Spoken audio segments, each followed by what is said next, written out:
नमस्कार. मी ममता सिंधुताई सपकाळ.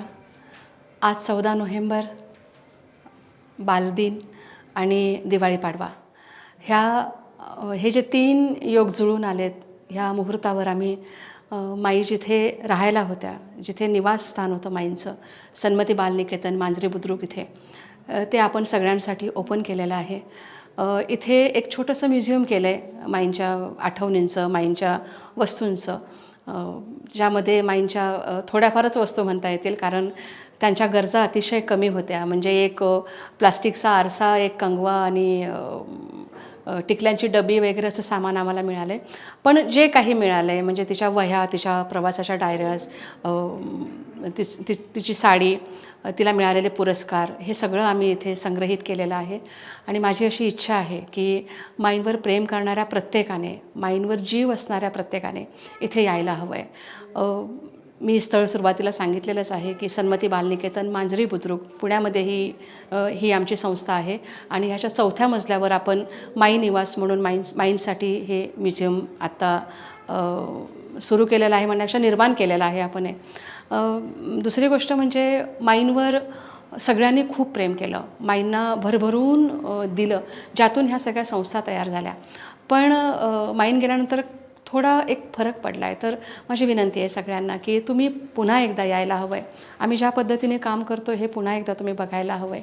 आणि तुमच्या विश्वासाला जर आम्ही पात्र ठरलो, जर सार्थ असेल आमचं हे काम करणं, तर तुम्ही पुन्हा एकदा माईंच्या परिवाराला जोडून घ्यायला हवं आहे. तर माझी ही विनंती आहे की तुम्ही इथे या मांजरीला, सन्मती बालनिकेतनमध्ये आमचं काम बघा, माईंचं म्युझियम बघा. वेळ सकाळी 10 पासून संध्याकाळी 5 वाजेपर्यंत खुलं असणार आहे. विनामूल्य आहे, कारण हे अमूल्य आहे, त्यामुळे हे विनामूल्यच असणार आहे. आणि 7ही दिवस आमचं ऑफिस आणि हे म्युझियम सुरू असणार आहे. तेव्हा या आणि आम्हाला जॉईन व्हा. धन्यवाद. ज्यात माईंचा छोटा मोबाईल, तिच्या हातातली काळी बांगडी, तिचं एक साधंसुधं घड्याळ, ज्या टाळांवर तिने खूप प्रेम केलं ते टाळ इथे आहेत. एक अमृतांजनची बाटली आहे जी कायम तिच्याजवळ असायची. इथून जर आपण पुढे आलो तर इथे माईंची साडी आहे, इथे माईंची शॉल आहे जी तिने कायम अंगावर घेतली. एक प्लास्टिकचा आरसा आहे छोटासा, ज्यामध्ये ती बघून टिकली लावायची कपाळाला. एक टिकल्यांची डबी आणि एक चष्मा इथे तुम्हाला दिसेल. हे एवढीच तिची सामग्री आम्हाला सापडली की तिच्या वस्तू म्हणून काय ठेवायचं. तर यापुढे आलात तर इथे माईंच्या डायरीज आहेत, ज्यामध्ये माईंनी सगळ्या नोंदी करून ठेवल्यात आपापल्या प्रवासाच्या, की मी ह्या तारखेला इथे आहे, ह्या तारखेला इथे आहे. ह्या डायरीज ती कशा पद्धतीने नोंदी करून ठेवायची म्हणून खास मी एक पान उघडून ठेवलं आहे की कुठे असायची, आज पुण्याला तर उद्या आंध्रला, असा उल्लेख आहे त्यामध्ये. ह्या माईंना मिळालेल्या काही भेटवस्तू आहेत. आणि इथे काही कॉईन्स मी ठेवलेले आहेत, जे ज्या देशाला माईंनी व्हिजिट केलं त्या ठिकाणचे कॉईन्स ती गोळा करून ठेवायची. तर ते काही कॉईन्स सापडले, ते मी इथे ठेवलेले आहेत. इथे पगड्या दिसतील. राजस्थान, गुजरात, ज्या ठिकाणी ती गेली तेव्हा एक विशेष सन्मान तिचा केला गेला. पलीकडे हार आहेत, म्हणजे रुद्राक्षाचा हार, एक नोटांचा हारही दिसेल. लोकांचं प्रेम आहे शेवटी. आणि इकडे काही एक डिझायनर हार आहेत, जे लोकांनी तिला आदराने, सन्मानाने, सन्मानपूर्वक तिला बहाल केले होते, त्या गोष्टी इथे आहेत. इथे जर मी या बाजूला जर मी आले तर सगळ्यात पहिले उल्लेख करेन मी ह्या गोष्टीचा, कारण ही एक स्पेशल आहे माझ्यासाठी.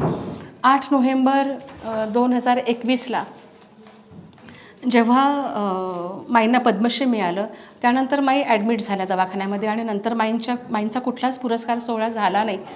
आणि त्यापुढे कुठल्याही पुरस्काराच्यावर पद्मश्री आलं नाही, कारण माई ॲडमिट झाल्या आणि दवाखान्यात नंतर घरीच आल्या नाही. पण हे जे ब्रिटिश लंडनचं जे हाऊस ऑफ पार्लमेंट आहे, तिथे या 8 नोव्हेंबरला, म्हणजे तब्बल 2 वर्षांनी माईंना सन्मानित केलं गेलं आहे. आणि हा एकमेव पुरस्कार असा असेल आजच्या तारखेपर्यंत की ज्याच्यापुढे पद्मश्री लिहिलं गेलं आहे. त्यासाठी हे खूप खास आहे. आणि ह्या पुरस्कारासाठी जिचं योगदान आहे किंवा जिने प्रयत्न केले, ती शुभांगी मित्रा, जी लंडनला असते, जी माईंवर जिचं अतोनात प्रेम आहे, अतोनात जीव आहे, तिचं श्रेय आहे हे सगळं, की तिला माईंना तिथपर्यंत पोचवायचं होतं. बाकी अवॉर्ड्स जर म्हणाल तर इथे कुवेतचा अवॉर्ड दिसेल. इथे जे आहे ते मिलिटरीकडनं मिळालेला अवॉर्ड आहे. खाली जे आहे ते कारावास जे सेक्शन आहे आपल्या गव्हर्नमेंटचं, तिथलं अवॉर्ड इथे दिसेल.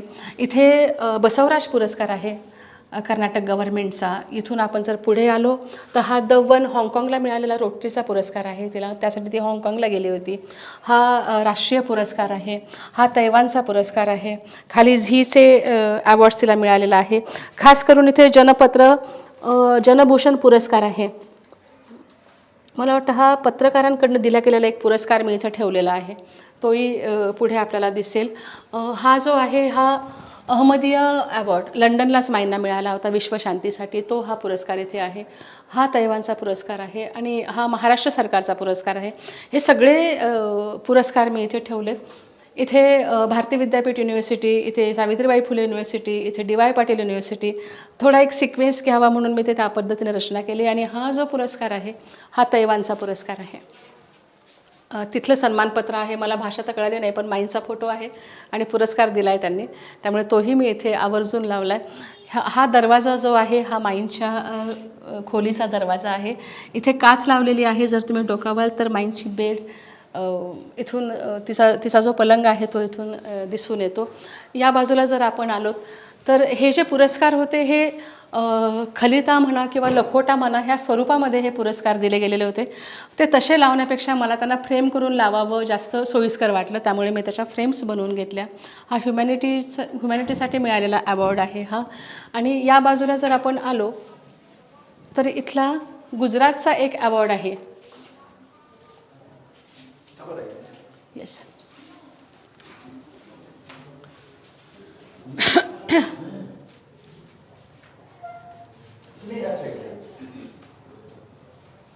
हा दाखवते.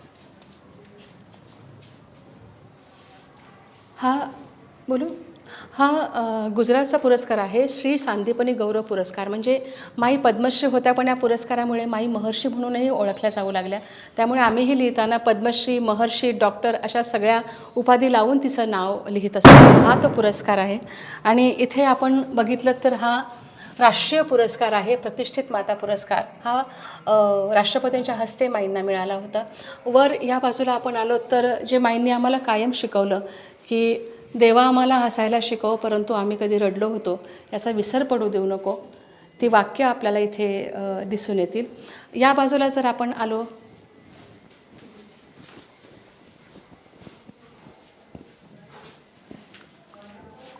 इथे पूर्ण एक ग्लास बसवून घेतली आहे आपण, जिथून सहजपणे माईंची संपूर्ण रूम आपल्याला बघायला मिळते. आणि त्या रूमच्या वरच माईंच्या प्रत्येक भाषणातनं माई ज्याचा उल्लेख करायच्या ती वाक्य आम्ही इथे लिहून घेतलेली आहेत की ती डोळ्यांनी प्रत्येकाला वाचता यावीत आणि माईंना परत एकदा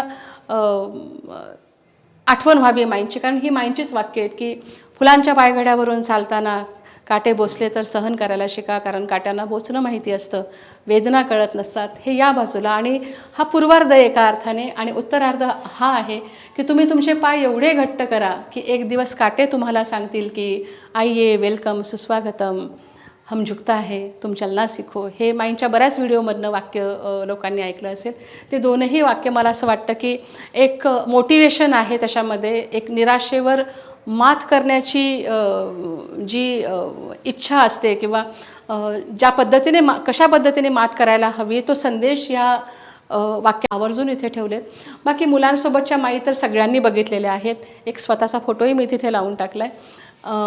ही पूर्ण भिंत मला वर्तमानपत्रांना डेडिकेट करायची होती, कारण अगदी 1988-87 पासूनची कात्रणं आहेत इथे. अगदी जर तुम्ही थोडंसं क्लोज येऊन बघितलं तर ह्या अगदी मला वाटतं 25-30ल्या वगैरे माई असतील ह्या तेव्हाच्या.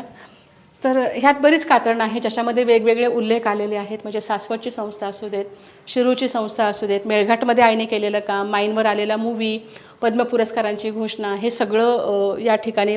KBC कौन बनेगा करोडपतीमध्ये महानायकाने केला चरणस्पर्श, त्याचा उल्लेखसुद्धा ते सगळे कात्रणं इथं आपण लावलेले आहेत. आणि सगळ्यात शेवटी ह्या म्युझियमचं जे शेवटचं स्थान आहे तो म्हणजे हा माईंचा फोटो, जो कायम प्रेरणा देत राहतो. आणि तो फोटो इतका बोलका आहे की असं वाटतं आता ती बोलायला सुरुवात करेल आणि आता तिचा आवाज कानावर पडेल, ओठ उघडतील आणि आवाज येईल तिच्या मुखातून. तिच्याकडे बघितलं की प्रेरणा मिळते. त्यामुळे तिचं असणं या ठिकाणी, हा फोटो असणं ही मला स्वतःला असं वाटलं की इथे असायला हवा आहे तो फोटो. बाकी तुम्ही लोकं जेव्हा इथे याल तेव्हा प्रत्यक्ष बारीक सारीक गोष्टींना बघून तुम्हाला माई अजून जास्त लक्षात येतील.